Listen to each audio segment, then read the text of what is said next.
ang moluwas kaniya una Mhm. ang Ginoo. Aha.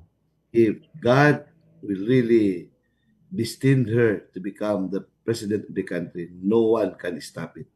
Next, ang katawhan. Katawhan. Ang atong mga institutions, weaponized na tanan. Gigamit na tanan. So, di na ta makalaom diha. Kini ato mga politiko, kung tanaw nila ang ilang short term nga panglantaw, matagaan silang incentive, Mhm. basig ilang supakon ang sentimento sa katawan. That is their judgment.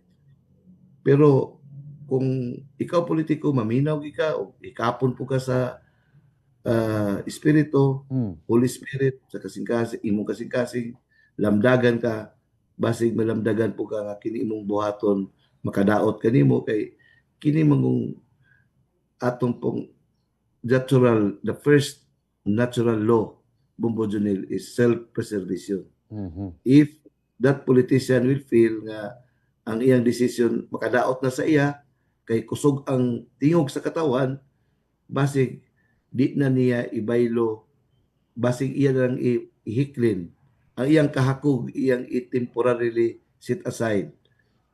Di na siya mapatintal sa tinagingting kwarta, mga offerings diyan nila, kanang incentives, kay paminahon niya ang katawan.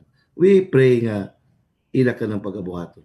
Mhm. Kay mao kanay the right decision kay ikaw mong congressman ka. Ikaw senador ka. You are supposed to be the representative of the voice of your people. Now, kung honest to goodness nga maminaw ka sa pulso sa katawan, I think you will never go wrong. Because klaro kayo nga ang katawan, labi na sa Mindanao sa Visayas, klaro kayo nga ang katawan, supak yun nga ilang papahawaon, i-eliminate si BP Sara from the presidential race. Now, as I said, judgment call ka na sa ato mga political actors.